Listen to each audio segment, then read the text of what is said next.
The Joe Rogan Experience certainly has its funny moments, starting with this clip when Joey Diaz gets passionate about blue cheese in this interview with Joe Rogan. Wings must be done with blue cheese? Blue cheese, yeah, like the way they invented in Buffalo, New York. If you're going to do something original, do it original. And you want to taste the ass in your mouth all fucking day. I hate that fucking ranch shit. Don't put it close to me. Don't put it around me. It's either blue cheese with wings or go fuck your mother. That's the next shirt, all right, please. You're gonna give me a fucking ranch. You're gonna show up with that ranch that smells like somebody's ass. You ever smell fucking ranch? They're saying that ranch is starting to replace ketchup. Yeah, that's good if you're a fucking hillbilly. From hot wings with Joey Diaz to insane sales figures on flamethrowers with Elon Musk. It's like, we should do a flamethrower. So we... Does anybody tell you no? Does anybody go, Elon, maybe for yourself, but selling a flamethrower, the liabilities, all the people you're selling this device to, what kind of unhinged people are going to be buying a flamethrower in the first place? Do we really want to connect ourselves to all these potential arsonists? Yeah, it's a terrible idea. A terrible idea that somehow skyrocketed. Pun intended. Terrible. Shouldn't buy one. I said don't buy this flamethrower. Don't buy it. Don't buy it. That's what I said. But still, people bought it. Yeah, there's they're not nothing gonna I listen. could do to stop them. If you I build could it, not they will stop come. them. I said don't buy it. It's a bad idea. How many did you make? 20,000. And they're all gone. In 4 days? But it sold out in 4 days. Wow, that's some insane numbers. In this next clip, we see Theo Von sharing a story combined with magic mushrooms and children's games. What a combination. Oh, I never told you the end of that. Oh, sorry. So, no, I took that bag of mushrooms to that party, Right. and a bunch of people ate them who'd never had them before. Uh-oh. And then we played a game of hide and go seek, right? I was like, Oh, no. oh, dude. You hide in another dimension. I was like, I'll count. You guys go hide, right? Oh, no. And I never went to fucking look for them. That was the end of that, bro. I never seen one dude, this boy Timothy, I never seen that dude again.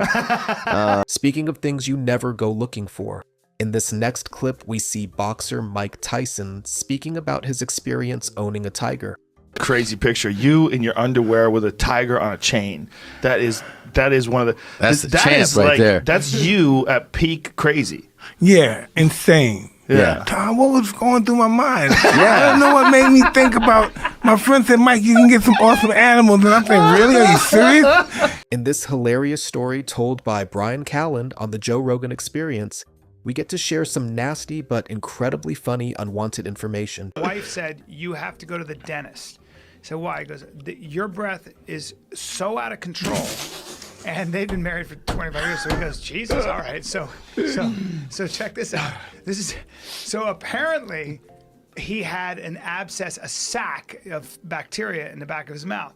Well, when they, I guess, took the tooth out of the filling out and they popped by accident the sac, the nurse threw up.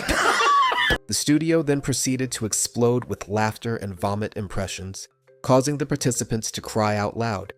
And the fucking dentist walked into the room at that moment and pulled his mask off and threw the fuck up as well. No! Yes. No way! It was a double vomit fest. Can you imagine? And that's so bad.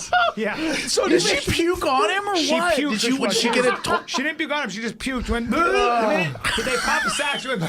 And the dentist walked in and went. He had his mask on. He went. He got his mask off just barely in time. Went like that. Oh it was my that God. bad. Yeah. Oh my. That bad. Eddie Bravo then escalated the subject and spoke about his own experience with bad breath and people needing to hear the truth about it. Ever have the balls to tell someone their breath stinks? I don't though? even. I tell friends. If you work with them, you have. If you work with them, you have I to. would tell friends, If you and work I with would them, you want have them to. to tell me. Like, if Yeah. your breath stinks, I'm going to tell It's you. the I'll tell you. worst. And I would want you to tell me. Of course. That's one cool thing about black people. They'll tell you if your breath stinks. They will tell you. Black people have no problem with I that. watched Flavor Flav on. I have no problem. In this next clip, Wild Boys and Jackass star Steve-O shares a glimpse of his former lifestyle. no shoes, and a fucking, and I get they go to your property, you know, when they process you into jail.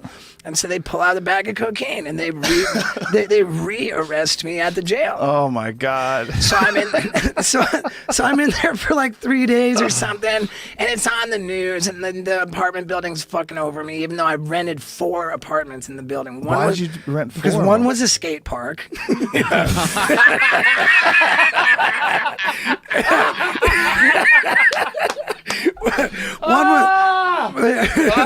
One was With this next clip with Brendan Schaub, we see how things escalate quickly from indoor skate parks to chlamydia-infested koala bears on the Joe Rogan Experience. He's in Australia? Yeah, he's in Australia on tour right now. And he goes, yeah, I mean, this is this morning. He goes, yeah, man, got a koala coming to the hotel. And I went, oh, shit, man, those things have chlamydia, so make sure you wash your hands. And he goes, shit, I have some things, too. He better wash his hands. I was just like, all right, dude. He said he better wash his hands. Oh, my God, that's funny. But it's legit a koala's coming over to this fucking hotel. In this next clip, we see when Joe Rogan watches the hilarious compilation of US President Donald Trump stating things he is better at than everyone else. Play this, because Sure. 24 things nobody is better at than Trump. Nobody can do it like me. Nobody. Nobody can do it like me. Honestly. Nobody's stronger than me. Nobody has better toys than I do. There's nobody bigger or better at the military than I am. Nobody loves the Bible more than I do. Nobody builds walls better than me. Nobody's better to people with disabilities than me. Nobody's fighting for the veterans like I'm fighting for the veterans. There's nobody that's done so much for equality as I have. There's nobody more pro-Israel than I am. There's nobody more conservative than me. There is nobody that respects women more than I do. Oh, really? Nobody would be tougher Okay. on ISIS Had I than known. Donald Trump. Nobody's ever had crowds like Trump has had. There's nobody that understands. When it comes to traumatizing childhoods, Joey Diaz certainly makes a top contender for the prize, but he sure finds humorous ways to express himself. I still remember my mother taking me into a restaurant bathroom and holding me in a, what's that one? Headlock? The Guillotine? other one, guillotine. And she's punching you? shooting me. No. She shot you up? Yeah. With what? Penicillin. Oh, my God. Because when I was a kid, I was so sickly. She got you in a headlock and shot you up. Listen to me. Where'd the needle go? Joey continues to explain more about his Cuban upbringing and shares his experience with a local doctor from his childhood. Listen to me. On top of his head? Cubans. I had a Cuban doctor, Dr. Orlando Del Valle. He made house calls, okay? He came over. He would come into the room, and this is very funny because I'm going to tell you how fucking hysterical Heretics is. He would come over.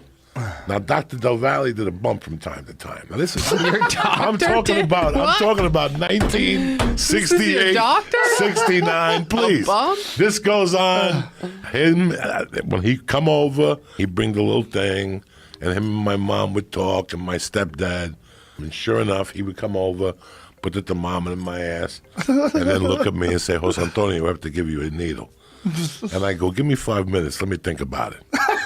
Speaking of Joey Diaz being sick, here he is yet again with a story from his childhood about making his teachers and classmates sick to their stomachs. And on the way home, we got on the bus. And while we were waiting there, my stomach started hurting. And I said, Jesus Christ, I don't know if I'm going to shit myself or fart, but let me just take a chance. Good move. And I blew this fart, Joe Rogan. That was so bad. Right? We were on a bus, and people started running, you know, the school buses? People started running to the windows, right? To swing down the bus windows. But here's what gets better. I farted again. And the teachers were going, "Oh my God, he's changing flavors." But the worst thing was the cheerleaders were crying. That's how bad it smelled. They were sitting in front of the bus going, Wait a minute, he's changing flavor. One of the teachers. From being sick to the stomach to the pandemic, here's a clip from the Joe Rogan Experience with Bill Burr expressing his opinions on the pandemic regulations. 2 weeks. I'm like, mask or no mask? Still mask? All right, mask. That's all I give a fuck about. I don't care. But even they say you shouldn't wear a mask unless you're treating a coronavirus patient. The World Health Organization. Yeah, but they didn't say literally that initially. They didn't say it initially. No, they didn't. They did. And then it gradually, and then wait. And then everybody wore the fucking masks. This is like rollerblading. Everybody fucking rollerbladed, and then there was that one fucking homophobic joke, and then everybody acted like they never did it. And then 100 million fucking rollerblades got thrown into the fucking ocean. We all wore masks, and then all of a sudden, people are fucking sitting there. Well, you don't have the body type for it, dude. Your fucking knuckles would scrape on the ground. Even with that extra 2 inches. Theo Von must have some sort of special ability to be able to come up with these type of references for all sort of situations. Dude, I talked to your buddy Eddie Bravo, and that guy is a real. He's out there. He's like a deaf Jack Russell almost, you know? A deaf Jack Russell? Yeah, because once he gets going, you can't. Oh, Jack Russell Terrier? Yeah. You ever been around one of those dogs? You open the car, and then the next thing you know, they're at the. Yeah. They're like sick. Yeah. But how's he deaf? Because you can't get him back. Like once he goes, you can't. You know what I'm saying? You can't get him back in the car. Like you're sitting there honking the horn. You can't. That guy's out there. You know what I'm talking about. I do know what you're talking about, but I've never heard anybody make a description like that. A deaf Jack Russell Terrier. In this final clip, we see a funny interaction about how athletic and jobless men have the most time to practice certain things. I tell a bit on stage. I said something about a big dick black man that can't read. They puts it down. They have all the women. I can't read. They put it down. My first kid's father couldn't read. When they ain't got no side teeth and they can't read, they got the best sex because they practice all the time. Black men who can't read don't have sex like black men who got a 9-to-5 who can read. The sex is totally different. Because they're not tired.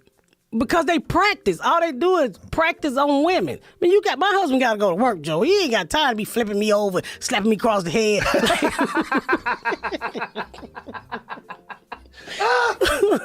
He ain't got time for all that ghetto love. Oh my God, I'm crying. He ain't got time for all that ghetto love. We'll go to the ghetto and buy the weed out of where I live at. They would go over to the ghetto. So I said, Juma, how much weed you buy? 1.5 grams. What the hell is that? I don't know. And I called the police on him. I used to do. I did. I called the police on him to shake him up, right? And you called the police on him? Yeah, but I said, hey, we black, so leave your guns in the car. So come over here and shake my son up. The police get over there. The police and Junebug's son go to school together. This motherfucker come over there and start crying. We love you, Junebug. I said, I didn't call you for to fucking cry. Now we all crying. We all was crying. So that didn't help. But eventually, I think he's going to stop smoking now. He's going to stop or start? I think he stopped. I ran off all his friends. I told it, I said, look, your white son just lost his only black friend. I'm going to fuck your white baby up. Bring him back over here with the weed.